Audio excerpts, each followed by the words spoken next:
إن الحق ينبغي قبوله ولو كان مرا. Cette chose qui nous préserve de la colère d'Allah. Cette chose qui nous préserve du châtiment d'Allah. C'est le fait d'obéir à ses ordres. De s'écarter de ce qu'il a interdit. De déclarer véridiques les informations que nous a transmises son messager, sallallahu alayhi wa sallam. Et enfin, adorer Allah en étant conforme à la législation islamique. Inna alhamdulillah, nahmaduhu wa nasta'inuhu wa nastaghfiruh. ونعوذ بالله من شرور أنفسنا ومن سيئات أعمالنا من يهده الله فلا مضل له ومن يضلل فلا هادي له وأشهد أن لا إله إلا الله وحده لا شريك له وأشهد أن محمدًا عبده ورسوله صلى الله وسلم عليه وعلى آله وأصحابه أجمعين. أما بعد. Toutes les louanges reviennent de droit à Allah. Il est le seul à mériter cela. Aussi nous le louons, implorons son aide et son soutien. Et nous lui demandons pardon pour nos fautes, nos péchés. Et nous cherchons protection auprès de lui contre le mal contenu dans nos cœurs et contre nos mauvaises actions et leurs conséquences.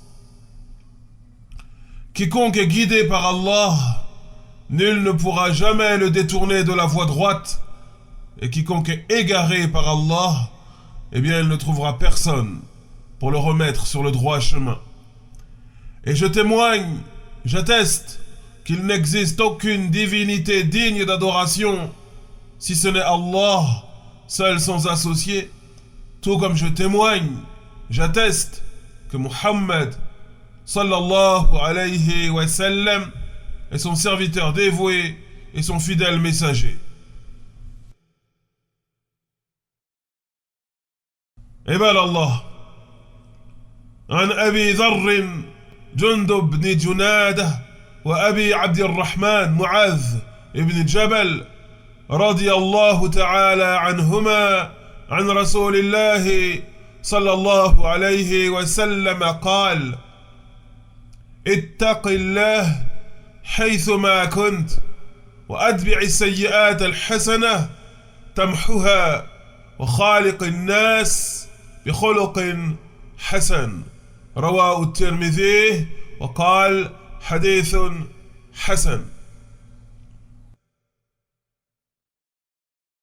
Serviteur d'Allah, Abu Dharr, Jundub ibn Junada, de même que Abu Abdurrahman, Mu'adh ibn Jabal, radiyallahu ta'ala anhuma, deux parmi les vertueux compagnons du prophète Muhammad sallallahu alayhi wa sallam rapportent qu'ils ont entendu le messager d'Allah dire Ittaqillah haythuma kunt, crains Allah où que tu sois, wa adbi' sayyi'at al-hasanah tamhuha, et fais suivre la mauvaise action d'une bonne qui l'effacera, wa khaliq an-nas bi khuluqin Hassan, et comporte-toi avec les autres en faisant preuve d'une haute moralité.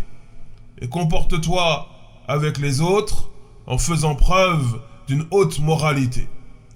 Et ce hadith a été recensé par l'imam al-Tirmidhi qui le qualifie de Hassan, fiable. هذا الحديث اشتمل بجمله الثلاث على ما هو مطلوب من المسلم لربه ولنفسه ولغيره. Ce récit prophétique, de par ce qu'il contient dans ces 3 phrases qui le composent, eh bien, il regroupe les devoirs du musulman à l'égard de son Seigneur, à l'égard de sa propre personne et à l'égard des autres. Ce hadith rassemble ces 3 notions: les devoirs du croyant envers Allah, les devoirs du croyant envers sa propre personne et les devoirs du croyant envers les autres. قوله صلى الله عليه وسلم اتق الله حيثما كنت. أصل التقوى في اللغة أن يجعل بينه وبين الذي يخافه وقاية تقيه منه، مثل اتخاذ النعال والخفاف للوقاية مما يكون في الأرض من ضرر، وكاتخاذ البيوت والخيام لاتقاء حرارة الشمس ونحو ذلك. Ainsi, le prophète Mohammed sallallahu alayhi wa sallam a dit: Ittaqillah haythuma kunt. Crains Allah, fais preuve de taqwa où que tu sois. À l'origine, en langue arabe, le terme taqwa, qu'on traduit généralement par piété, par crainte pieuse, eh bien, en langue arabe, il signifie mettre une protection entre toi et un danger. Mettre une protection entre toi et une chose que tu crains. Comme par exemple, protéger tes pieds de ce qui peut se trouver sur le sol, comme épines, comme bouts de verre ou autre, en mettant des chaussures. Ou comme le fait de se protéger contre la chaleur du soleil par le fait de se réfugier dans une maison ou sous une tente ou ce genre de choses. Le terme taqwa en langue arabe signifie prendre une protection, placer entre soi et quelque chose dont on craint le mal, une protection. والتقوى في الشرع أن يجعل الإنسان بينه وبين غضب الله وقاية تقيه منه، وذلك بفعل المأمورات وترك المنهيات وتصديق الأخبار وعبادة الله وفقا للشرع لا بالبدع والمحدثات. وتقوى الله مطلوبة في جميع الأحوال والأماكن والأزمنة، فيتقي الله في السر والعلن وبروزه للناس واستتاره عنهم، كما جاء في الحديث: اتق الله حيثما كنت. اتق الله حيثما كنت. Le terme taqwa dans la législation islamique, eh bien, signifie placer entre soi et la colère d'Allah une chose qui nous en préserve. Placer entre soi et la colère d'Allah et le châtiment d'Allah une chose qui nous en préserve. Et cette chose qui nous préserve de la colère d'Allah, cette chose qui nous préserve du châtiment d'Allah, eh bien, c'est le fait d'obéir à ses ordres, de s'écarter de ce qu'il a interdit, de déclarer véridiques les informations que nous a transmises son messager, sallallahu alayhi wa sallam, et enfin adorer Allah comme il se doit, en étant conforme à la législation islamique, en restant fidèle aux enseignements du prophète Mohammed sallallahu alayhi wa sallam, et non en mettant en pratique des innovations, des contes, des légendes, des choses inventées, des choses dont on ne retrouve trace ni dans le Coran ni dans la Sunna. Telle est la définition de la crainte pieuse, la définition de la taqwa.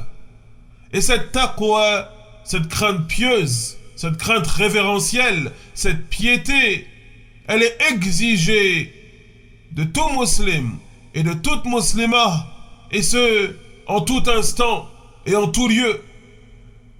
Où que tu sois, qui que tu sois, quelle que soit ta situation, tu te dois de craindre Allah, tu te dois d'agir en toute crainte pieuse de ton Seigneur, subhanahu wa ta'ala. Quelle que soit ta situation, où que tu sois, et quel que soit le moment de la journée ou de l'année. Ainsi, le croyant craint Allah lorsqu'il est seul et isolé, tout comme il craint Allah lorsqu'il est en public, lorsque les gens le regardent. Il craint Allah lorsqu'il est enfermé seul dans une pièce, tout comme il se doit de craindre Allah lorsqu'il se trouve sur la place publique. Et c'est ce qui est venu dans la parole du prophète Muhammad sallallahu alayhi wa sallam. C'est ainsi qu'il nous dit Ittaqillah haythuma kunt. Crains Allah où que tu sois. قوله وأتبع السيئات الحسنة تمحها عندما يفعل المرء سيئة فإنه يتوب منها والتوبة حسنة وهي تجب ما قبلها من الكبائر والصغائر ويكون أيضا بفعل الحسنات فإنها تمحو الصغائر وأما الكبائر فلا يمحوها إلا التوبة منها فلا يمحوها إلا التوبة منها.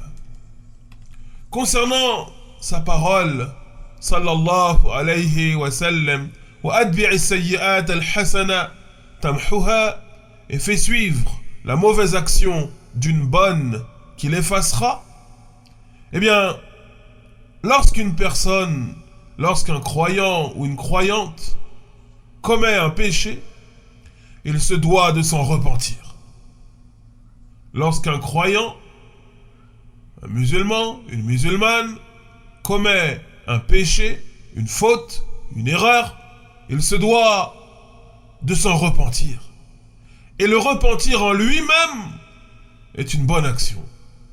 Wat-tawbah hasana.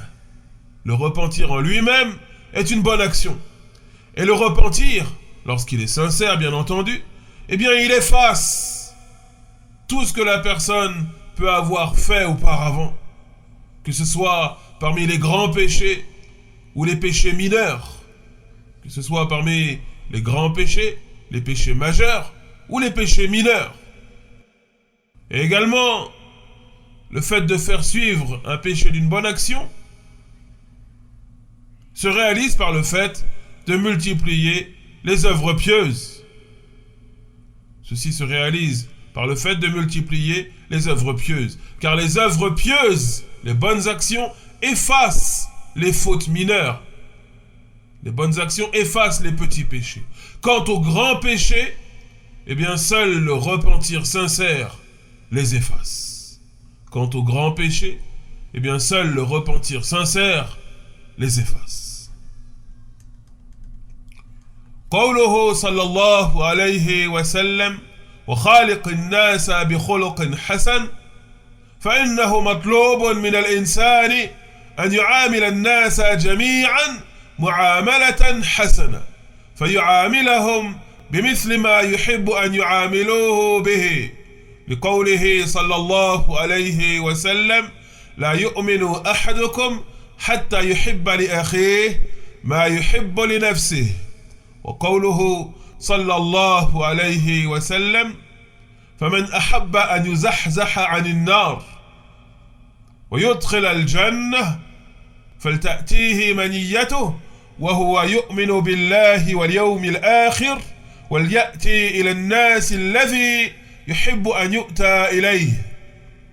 Concernant la parole du prophète Muhammad sallallahu alayhi wa sallam wa khaliq an-nas bi khuluqin hasan, et comporte-toi avec les autres en faisant preuve d'une haute moralité, eh bien, on déduit de cela qu'il est exigé, qu'il incombe à tout croyant et à toute croyante de se comporter avec les autres de la meilleure des façons, en faisant preuve d'une haute moralité. La personne se doit de se comporter avec les autres telle qu'elle aimerait qu'on se comporte avec elle. La personne se doit de se comporter avec les autres telle qu'elle aimerait qu'on se comporte avec elle. Car le messager d'Allah sallallahu alayhi wa sallam a dit: La yu'minu ahadukum hatta yuhibba li akhihi ma yuhibbu li nafsihi. Aucun parmi vous ne sera véritablement croyant tant qu'il n'aimera pas pour les autres ce qu'il aime pour lui-même. Et tu aimes qu'on se comporte bien avec toi, tu aimes qu'on se comporte de la meilleure des façons avec toi, alors toi également, tu te dois de te comporter ainsi avec les autres. Toi également, tu te dois de te comporter ainsi avec les autres. Et regardez la parole du prophète Mohammed sallallahu alayhi wa sallam. Il nous dit: فَمَنْ أَحَبَّ أَنْ يُزَحْزَحَ عَنِ النَّارِ وَيُدْخِلَ الْجَنَّةِ فَلْتَأْتِيهِ مَنِيَّتُهُ وهو يؤمن بالله واليوم الآخر وليأتي إلى الناس الذي يحب أن يؤتى إليه. Il nous dit: quiconque aimerait être préservé de la fournaise, l'enfer, et être introduit au paradis, alors que la mort ne le trouve pas sans qu'il ne croie en Allah et au jour dernier, et sans qu'il ne se comporte avec les autres tel qu'il aimerait qu'on se comporte avec lui. عباد الله، فقد وصف الله تبارك وتعالى نبيه بأنه على خلق عظيم، وجاء عن عائشة رضي الله عنها أن خلقه القرآن، رواه مسلم، أي أنه يقوم بتطبيق ما فيه. وجاء في السنة أحاديث كثيرة تدل على فضل حسن الخلق وتحث على التخلق بالأخلاق الحسنة وتحذر من الأخلاق السيئة. Et Allah subhanahu wa ta'ala a certes décrit le prophète Muhammad sallallahu alayhi wa sallam comme possédant une haute moralité, un caractère, un comportement éminent, supérieur. Et Aïcha radiallahu anha, la mère des croyants, l'une des épouses pieuses et vertueuses du prophète Muhammad sallallahu alayhi wa sallam, a dit concernant le comportement du prophète Muhammad sallallahu alayhi wa sallam qu'il était fidèle au Coran. Kana khuluquhu al-Qur'an. Certes, son comportement, c'était le Coran. Il était fidèle au noble Coran. Et le hadith est authentique rapporté par l'imam Muslim. C'est-à-dire que le prophète Muhammad sallallahu alayhi wa sallam mettait en application de la meilleure des façons tout ce qui se trouve dans le noble Coran. Tout ce qui se trouve dans le noble Coran. Et on trouve dans la sunna, dans les enseignements prophétiques, un grand nombre de textes, un grand nombre de récits qui mettent en lumière l'importance du noble comportement, qui appellent le croyant et la croyante à se parer de haute moralité, à faire preuve de la meilleure des attitudes avec les autres, à faire preuve du meilleur des comportements. On trouve de nombreux récits prophétiques qui incitent le croyant à cela, tout comme on trouve de nombreux récits prophétiques qui mettent en garde contre le fait d'avoir un mauvais comportement, contre le fait de faire preuve d'un mauvais comportement.